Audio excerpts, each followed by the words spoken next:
Good morning बच्चों, biotechnology पढ़ रहे हैं हम। कल हमने जीन स्थानांतरण की विधियां शुरू की थी, आपको ध्यान हो तो। जीन स्थानांतरण की विधियां,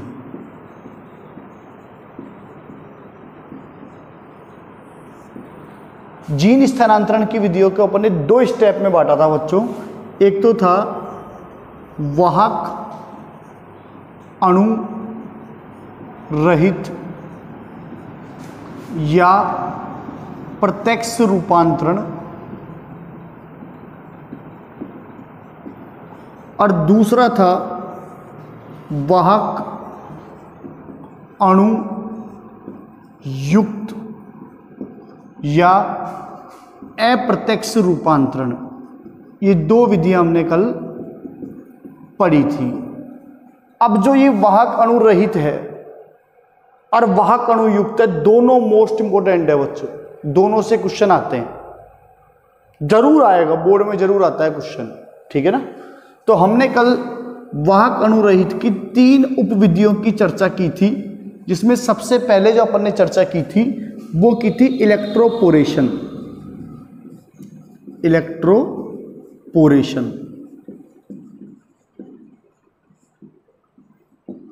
आपको मैंने बताया था बच्चों, पहली बात तो इलेक्ट्रिक का मतलब क्या है, विद्युत, और पोर का मतलब क्या है, छिद्र। यानी विद्युत के झटकों के द्वारा जो कोशिका है, उस कोशिका में अस्थायी छिद्र बनाकर उन छिद्रों के अंदर डीएनए को क्या करा दिया जाता है, प्रवेश करा दिया जाता है। मैंने आपको एक बात और बताई थी, जो कोशिका, जैसे कोशिका है, कोशिका में सबसे बाहर कोशिका भित्ति, फिर कोशिका झिल्ली, फिर केंद्रक।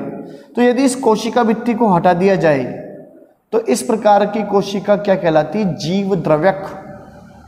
जीव द्रव्यक। तो सबसे पहले तो अपन कोशिका को जीव द्रव्यक में कन्वर्ट कर लेते हैं, या इसको अपन बोलते हैं पादप कोशिका निलंबक। पादप कोशिका निलंबक, या इसको अपन क्या बोलते हैं बच्चों, जीव द्रव्यक।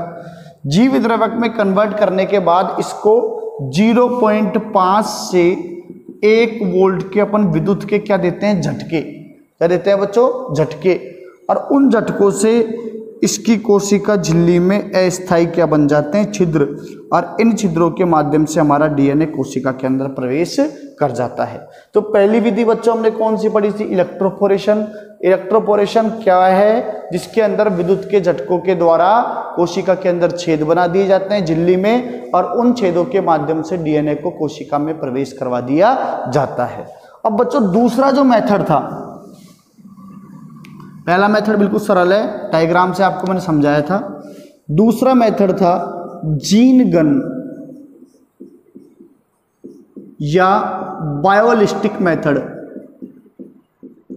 जीन गन या बायोलिस्टिक विधि, है ना। इस मेथड में हमने क्या किया था बच्चों, आपको ध्यान हो तो एक गन ली थी। गन का मतलब वो नहीं है AK-47, यहां पर अलग गन काम में आ रही है। ये अपन ने एक गन ली थी, और इस गन के अंदर छोटे छोटे सूक्ष्म डीएनए के कण भरे थे, ध्यान हो तो आपको, जिनके चारों ओर सोने या टंगस्टन का क्या था, लेप हो रखा था। और इन कणों को हमने क्या बोला था, माइक्रो प्रोजेक्टाइल्स। क्या बोला था, माइक्रो प्रोजेक्टाइल्स। इन कणों की अपन ने कोशिका पर इस गन के माध्यम से बौछार की थी, और उस बौछार के द्वारा ये डीएनए के कण कहां पर प्रवेश कर गए थे, कोशिका में। पर इसका एक फीडबैक मैंने आपको बताया था कि कोशिका के जो और कोशिकांग है, उनको इससे क्या हो सकता है, नुकसान हो सकता है। ये थोड़ी सी यहां पर क्या रहती है बच्चों, समस्या रहती है। तीसरा मेथड जो हमने पढ़ा था बच्चों, माइक्रो इंजेक्शन पढ़ा था। माइक्रो इंजेक्शन अच्छा मेथड था।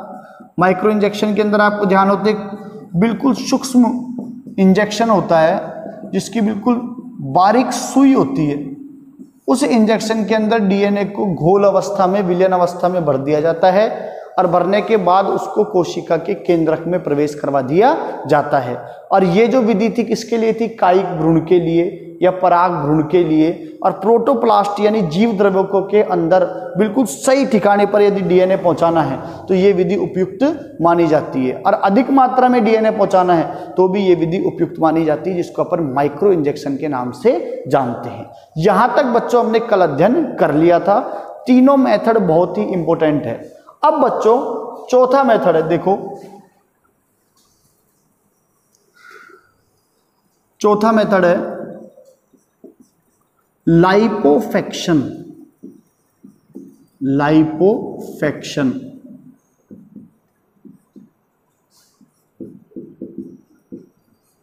लाइपोफेक्शन बच्चों देखो, लिपिड की एक लाइपो मतलब लिपिड, यहां से आप पकड़ो लिपिड, लिपिड यानी वसा।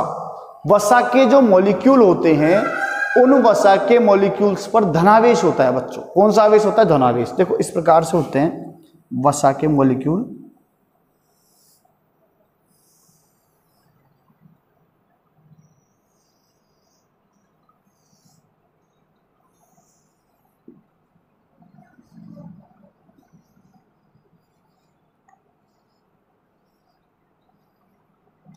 इन पर ऐसे बच्चों धनावेश पाया जाता है।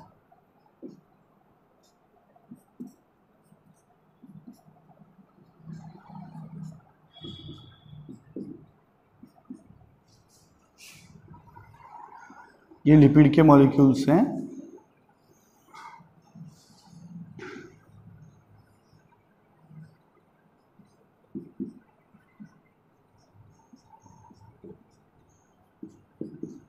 इन पर कौन सा आवेश होता है? धनावेश।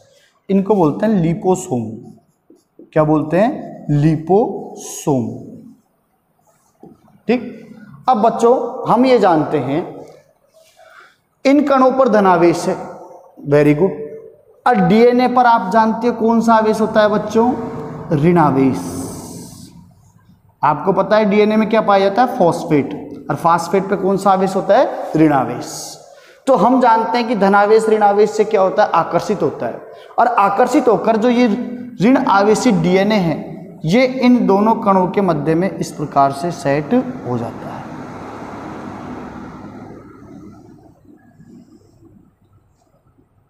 ठीक है, इनके मध्य में ये डीएनए कण इस प्रकार से सेट हो जाता है।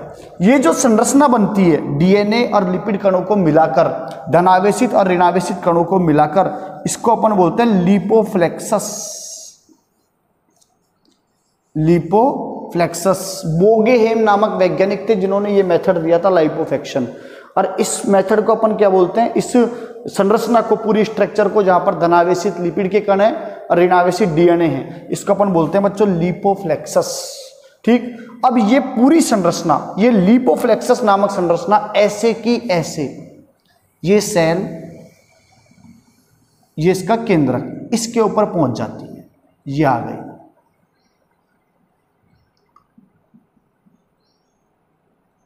ये संरचना इसके ऊपर ऐसे के ऐसे आ जाती है। अब होता क्या है बच्चों? ये जो सेल है एंडोसाइटोसिस, एंडोसाइटोसिस, अंतर्वलन, अंतर्वलन के द्वारा इस पूरी संरचना को क्या कर लेती है? अपने अंदर ले लेती है। आगे पूरी संरचना लिपोफ्लेक्सस नामक संरचना है, जिसको जो सेल है, जो कोशिका है, वो एंडोसाइटोसिस के द्वारा अपने अंदर ले लेती है। तो बच्चों डीएनए भी आ गया, अंदर आ चुका है डीएनए, ये आ गया डीएनए। अब ये डीएनए स्वयं अपने आप केंद्रक के अंदर क्या कर जाता है? प्रवेश कर जाता है। अब बताओ, इसमें अपने को कहीं पर वाहक की आवश्यकता पड़ी? नहीं। कोई जैविक वाहक दिख रहा है क्या आपको? नहीं दिख रहा। यहां पर हमने केवल क्या किया?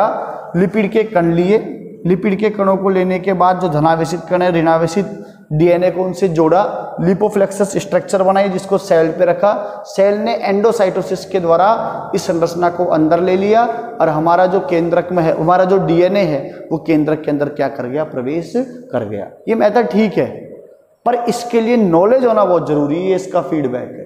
जो बहुत नॉलेज वाला व्यक्ति है वो इसको क्या कर सकता है, यूज में ले सकता है। नॉर्मल रूप से इसको करना पॉसिबल नहीं है, ये इसकी कमी रहती है इस मेथड की। तो कुल मिलाकर कितने मेथड हो गए बच्चों, 4। ध्यान रखना, मोस्ट इंपोर्टेंट है, क्वेश्चन आएगा वाहक अणु रहित या प्रत्यक्ष रूपांतरण के जीन स्थानांतरण की कोई 2 विधियां बताइए। तो पहली विधि आपको कल कौन सी बताई थी, इलेक्ट्रोपोरेशन। इलेक्ट्रोपोरेशन, ठीक है ना, ध्यान रखना, रिवाइज कर रहा हूं मैं 2-2, 3-3 बार। दूसरा मेथड आपको मैंने कौन सा बताया था, जीन गन, जीन गन। तीसरा माइक्रो इंजेक्शन, माइक्रो इंजेक्शन। और चौथा और लास्ट मेथड कौन सा था बच्चों, लाइपोफैक्शन। कौन सा मेथड था, लाइपोफैक्शन, जो मैंने आपको आज पढ़ाया है। नोट से आप एक बार पढ़ लोगे और एक बार वीडियो देख लोगे तो आपको बिल्कुल कंटेस्ट हो जाएंगे चारों मेथड, आपको इनमें कोई दिक्कत नहीं आएगी। हाँ बच्चों, अब हमने वाहक अणु रहित या प्रत्यक्ष रूपांतरण को पढ़ा और इसके हमने कितने मेथड पढ़ लिए, 4। ये 4 मेथड हम पढ़ चुके हैं, चारों मेथड क्या हैं, इंपॉर्टेंट है। अब वाहक अणु युक्त या अप्रत्यक्ष रूपांतरण को हमको पढ़ना है, जिससे इस बार क्वेश्चन आया था 2020 में, यहां से क्वेश्चन आया हुआ है और इंपॉर्टेंट टॉपिक है ये भी। ये जीन स्थानांतरण की विधि पूरा टॉपिक इंपॉर्टेंट है बच्चों, यहां से क्वेश्चन आया था। अब वाहक अणु युक्त यानी यहां पर सबसे पहली बात हमको किसी ना किसी जैविक वाहक की आवश्यकता होगी। पहली बात किसकी आवश्यकता होगी, जैविक वाहक की आवश्यकता होगी। तो आप कहोगे सर कौन कौन से वाहक यूज में आ सकते हैं, तो देखो हमने पढ़ा था एक, आपको ध्यान हो तो पहले प्लाज्मिड। क्या पढ़ा था बच्चों, प्लाज्मिड। एक्स्ट्रा सर्कुलर डीएनए जो कि सेल के अंदर पाया जाता है, जो कि वाहक के रूप में काम आता है, उसको अपन क्या बोलते हैं, प्लाज्मिड। तो पहले अपन ने क्या पढ़ा था, प्लाज्मिड पढ़ा था। और प्लाज्मिड में भी जो मेनली काम आते हैं जीन स्थानांतरण के अंदर बायोटेक्नोलॉजी में, तो एक जीवाणु है, इसका एग्जाम्पल है, एक जीवाणु है एग्रोबैक्टीरियम, एग्रोबैक्टीरियम ट्यूमिफेशियंस। ये एक जीवाणु है बच्चों, इससे 2 प्रकार के प्लाज्मिड मिलते हैं अपने को। एक तो इसके अंदर होता है आरआई प्लाज्मिड और एक होता है टीआई प्लाज्मिड। ये 2 प्लाज्मिड का उपयोग बहुत ज्यादा बायोटेक्नोलॉजी के अंतर्गत वाहक के रूप में होता है और ये आपके कोर्स में दे रखा है पूरा टीआई प्लाज्मिड। इससे क्वेश्चन आया था इस बार, टीआई प्लाज्मिड से। ये दोनों वाहक अपने को एग्रोबैक्टीरियम ट्यूमिफेशियंस नामक जीवाणु से प्राप्त होते हैं और इन प्लाज्मिडों के द्वारा हम डीएनए को या जीन को क्या करते हैं, स्थानांतरित करते हैं। आरआई का मतलब है बच्चों राइजोजीन्स, राइजोजीन्स प्लाज्मिड, ठीक है। और टीआई का मतलब होता है ट्यूमर यानी गांठ, इंड्यूसिंग यानी प्रेरित करने वाला प्लाज्मिड। ये 2 प्लाज्मिड है, इन दोनों प्लाज्मिड का उपयोग वाहक के रूप में हम करते हैं जीन स्थानांतरण में, और उसमें भी बेसिकली अपन किसका यूज करते हैं, टीआई प्लाज्मिड का। किसका यूज करते हैं, टीआई प्लाज्मिड का। और जैविक वाहक के रूप में अपन किसका यूज करते हैं, तो आपको मैंने बताया था पहले, बैक्टीरियोफेज। बैक्टीरियोफेज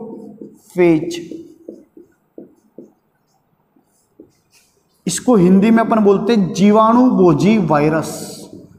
जीवाणु भोजी वायरस।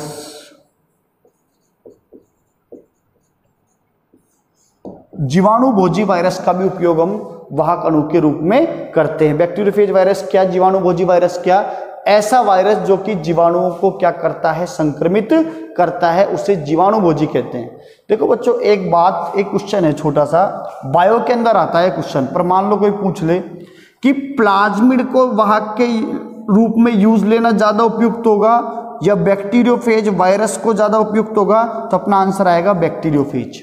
बैक्टीरियोफेज इस प्लाज्मिड की अपेक्षा उपयुक्त वाहक माना जाता है अधिक। क्यों, क्योंकि इस बैक्टीरियोफेज के द्वारा डीएनए की अधिक मात्रा को भी हम जीन के रूप में क्या कर सकते हैं, स्थानांतरित कर सकते हैं। एक M13 बैक्टीरियोफेज वायरस होता है, ठीक है, इसके द्वारा हम अधिकतम डीएनए की मात्रा को क्या कर सकते हैं, स्थानांतरित कर सकते हैं। इसके अलावा अब बैक्टीरियोफेज वायरस कौन कौन से है, जैसे TMV है, आपने पढ़ रखा है, टोबैको मोजेक वायरस, तंबाकू मोजेक वायरस। एक होता है फूल गोभी वायरस, फूल गोभी वायरस, और एक और होता है स्पिंडल ट्यूबर वायरस। ये सभी जीवाणु भोजी वायरस है जिनका उपयोग अपन जीन के किस में करते हैं, स्थानांतरण में करते हैं। तो पहली बात तो ये निश्चित हो गई कि वाहक अणु के रूप में जीन स्थानांतरण के लिए अपने को जैविक वाहक की आवश्यकता होती है। जैविक वाहक के रूप में अपन दो चीजों का यूज कर सकते हैं। एक तो अपन कर सकते हैं प्लाज्मिड का यूज, ठीक है। प्लाज्मिड में अपन बेसिकली एग्रोबैक्टीरियम ट्यूमिफेसिएंस काम में लेते हैं, जिससे हमको कितने प्रकार के प्लाज्मिड प्राप्त होते हैं, दो, RI और TI प्लाज्मिड। RI का पूरा नाम क्या है बच्चों, राइजोजेंस प्लाज्मिड, और TI का पूरा नाम क्या है, ट्यूमर इंड्यूसिंग प्लाज्मिड। और दूसरा हम किसको यूज लेते हैं, बैक्टीरियोफेज जीवाणुभोजी वायरस को। जीवाणुभोजी वायरस ज्यादा उपयुक्त है इस प्लाज्मिड की अपेक्षा, क्योंकि इससे डीएनए की अधिक मात्रा को क्या किया जा सकता है, स्थानांतरित किया जा सकता है। अब आपके सिलेबस में बच्चों TI प्लाज्मिड दे रखा है। आज मैं आपको थोड़ा बेसिक सा बता देता हूं TI प्लाज्मिड के बारे में, कल आपको इसको कंप्लीट बताऊंगा चित्र बनाकर। देखो TI प्लाज्मिड में क्या होता है, वही गोलाकार प्लाज्मिड है, इस प्रकार से ऐसे गोलाकार प्लाज्मिड है TI प्लाज्मिड। इसमें एक क्षेत्र होता है छोटा सा, वो क्षेत्र होता है tDNA क्षेत्र। कौन सा क्षेत्र होता है बच्चों, tDNA क्षेत्र। प्लाज्मिड का काम क्या था आपको पता हो तो अपन ने पढ़ा था जब हमने अनुवांशिकी अभियांत्रिकी के चरण पढ़े थे, प्लाज्मिड के बारे में पढ़ा था कि प्लाज्मिड के अंदर वांछित जीन को जोड़ दिया जाता है, और जोड़ने के बाद पुनर्योगज डीएनए का निर्माण होता है, जिसको परपोषी कोशिका में क्या कर दिया जाता है, स्थानांतरित कर दिया जाता है। पढ़ा था नहीं पढ़ा था, ये पढ़ा था हमने। अब ये जो TI प्लाज्मिड है, इसी TI प्लाज्मिड के अंदर एक क्षेत्र होता है जिसको बोलते हैं tDNA क्षेत्र। आई बात समझ में, वास्तव में यही वो क्षेत्र है, वो tDNA क्षेत्र वो क्षेत्र है, यहां पर ही वो जीन पाई जाती है जिसके कारण ये प्लाज्मिड पादप के अंदर गांठ उत्पन्न करता है। क्या उत्पन्न करता है, गांठ, ग्रंथि का बनाता है। तो इस क्षेत्र को हटाकर यहां पर हमारी वांछित जीन को क्या कर दिया जाता है, जोड़ दिया जाता है। तो क्वेश्चन आएगा TI प्लाज्मिड का वह कौन सा क्षेत्र है जहां पर जीन को जोड़ा जाता है, वांछित जीन को ऐड किया जाता है, तो वो क्षेत्र कौन सा कहलाता है बच्चों, tDNA क्षेत्र। कौन सा क्षेत्र कहलाता है, tDNA क्षेत्र। इसके अलावा इसमें और रीजन्स पाए जाते हैं, उसकी चर्चा अपन अगले लेक्चर में करेंगे। आप आज केवल एक क्वेश्चन ध्यान रखो, TI प्लाज्मिड कौन से जीवाणु से प्राप्त हो रहा है, एग्रोबैक्टीरियम ट्यूमिफेसिएंस से।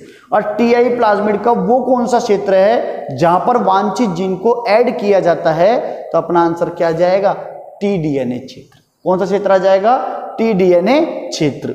बाकी ये वाले मेथड ढंग से लिख लेना और नोट से पढ़ लेना बच्चों, आगे बात समझ में मोस्ट है ये मेथड, क्योंकि इस बार क्वेश्चन यहां से आ गया, वाहक अणु युक्त या अप्रत्यक्ष रूपांतरण से क्वेश्चन आ चुका है। तो अगली बार संभावना ये बन जाए कि ये जो चारों मेथड मैंने आपको पढ़ाए थे, micro injection, electroporation, gene gun और लाइपोफेक्शन, वहां से क्वेश्चन आने की क्या बन सकती है, संभावना बन सकती है। तो ये चारों मेथड आप ध्यान से पढ़ना। इसका मतलब ये नहीं है इसको नहीं पढ़ो, इसको भी पढ़ना है, पर ये मेथड आपको विशेषकर क्या करने हैं, पढ़ने हैं। ये सरल है, कल आपको मैं समझाऊंगा, आपको पूरा समझ में आ जाएगा।